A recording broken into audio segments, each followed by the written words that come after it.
Hello, Woodwork Geek back here again. This time a solid oak wine rack. It's made mostly of bits and pieces of accumulated offcuts from various different projects. The top was from a wardrobe project, the uprights were from old skirting boards, and the little rungs were from door jambs. So it's a bit of a kind of recycle upcycle project.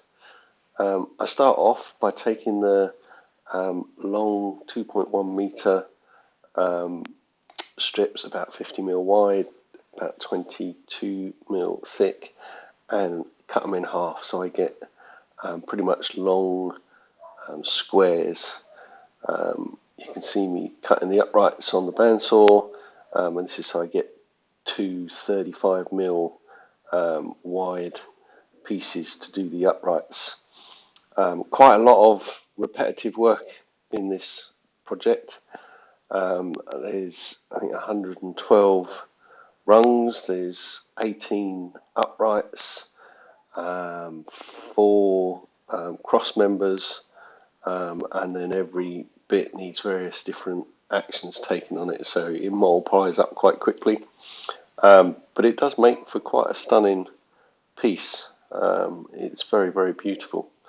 So here, after I've kind of planed and dimensioned the wood, I'm just putting roundovers on 2 of the corners of the long lengths that will make up the rung. So I make up as much of the wood in one lump as I can and then cut it down. So you can see me here doing each of the long sides and then pushing the wood over to the chop saw. It takes a bit of time, and being consistent with the router kind of helps. The less burn marks you can get, the better. Here you can see I've set up a stop block and I'm cutting the rungs in 3, and then each of those rungs I then need to put a round over on the front edge, so that'll be on 3 sides, so you leave the square edge to go to the back, which is what attaches to the upright. I actually set the rungs back about 5mm, quarter of an inch or so from the front, just to give a bit of a shadow line, a bit of depth. Try and save catching your fingers on them. It took me quite a long time to do all these roundovers, and I'm not sure if I did it again I'd use the router to do the roundover on the ends, because it's really hard when you're doing that to not get little burn marks on the face edge that you're rounding over, and some of them did chip out, so I had to kind of lose some of the additional that I made through that. If I did it again, I would likely just use the disc sander, because pretty much every one of these that I did the roundover, I ended up cleaning the edge on the disc sander anyway. When using the disc sander like this, you have to be very gentle, because it's only a kind of 3mm roundover, 1/8 roundover. It's really easy to take too much material off, so a light touch is most definitely what is needed. Here I sand the uprights, get them all uniform and parallel, so just using the drum sander to get a finished edge on those, and then after this I do some rough mock-ups. So I get a champagne bottle, which is actually wider than a standard wine bottle, if you didn't realise, and a wine bottle, and then I start to mock up how wide I would need the rungs, and then I use that to make this jig that I then used for making each of the individual kind of uprights. So each upright will have 8 rungs at least, some 16. The 2 end ones have 8, all of the internal ones have 16, so you get a rung on each side. So it's quite repetitive, so making up a jig to keep everything as consistent as possible makes perfect sense. If I did it again, I would make more kind of fittings for the jig.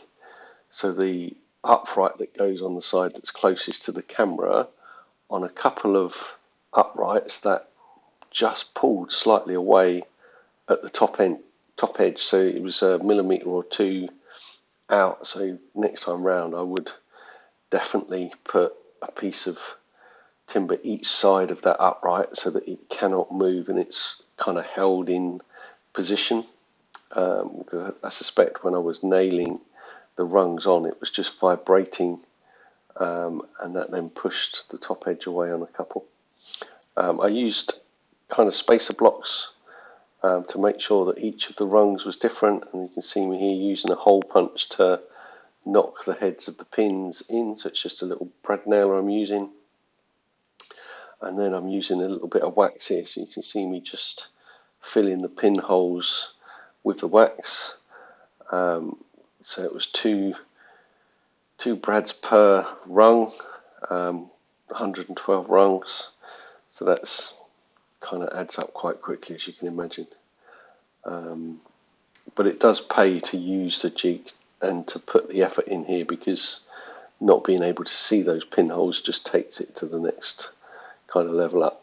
And there you can see me stacking them here. I'm just kind of lining them up to see the spacing and gauge it correctly, and then comes oiling. It's actually a lot easier to oil this before you put it together, because there's not much space between the uprights to get your hand in to get oil to all the spaces. And I think this was probably the most tedious part of the whole build, if I'm being honest. It was about 3 hours, 3.5 hours to oil all those uprights, because each rung has got 4 long sides, 2 short sides.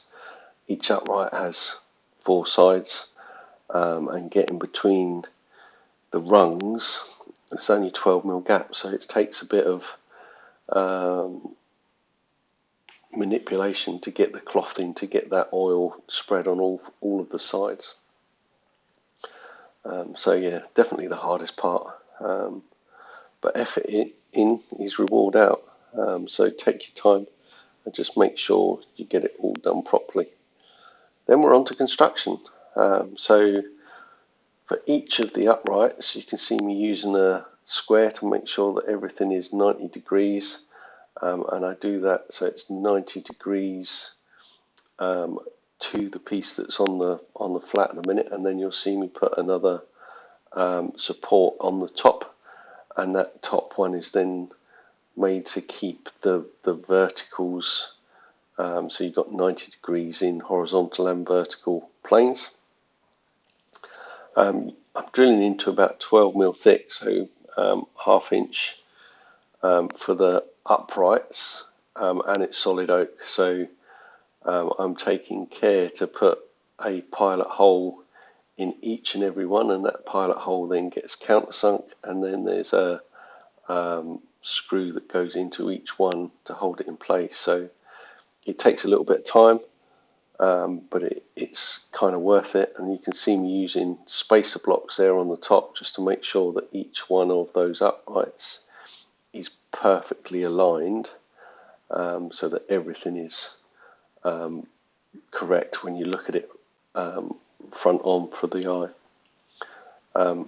I have 2 runs across the bottom, and then on the top I use a kind of I'm putting a shelf on it basically, so the top gets a veneered oak top, which I then you can see me cutting it here, so that veneered oak top I then lip with another piece of 35mm oak, so that it's got a finished edge all the way round.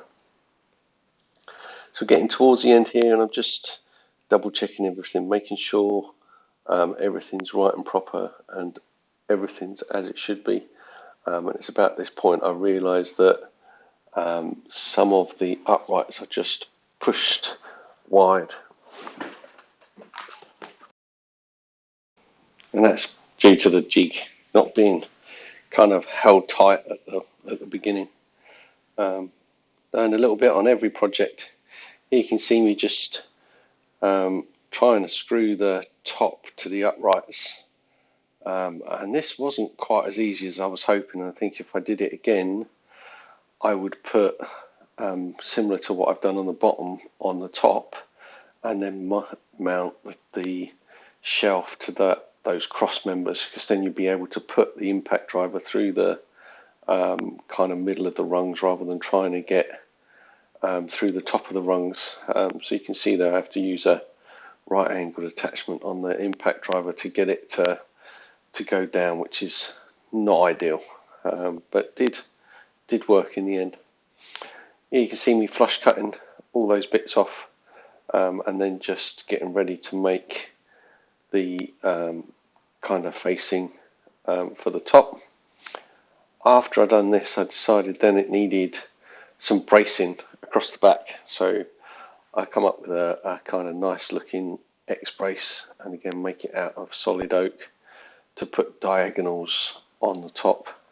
And here I'm just cutting a half lap into that kind of piece of wood, so that I can then half lap the other side, so I get the strong kind of joint but a flat crossover in the middle. Obviously it took a little bit longer than shown on video, but the first use of my new chisels, so I was very happy with those. So I use a chisel to hog out most of the material, and then I use a little router plane to flatten the bottom, so it goes together all nicely.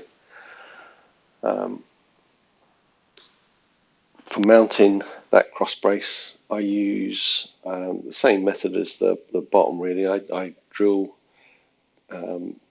countersunk and then screw the diagonal in place, and that in essence just tops racking, which is kind of, imagine it going from a square to a rhombus, kind of diagonals movement.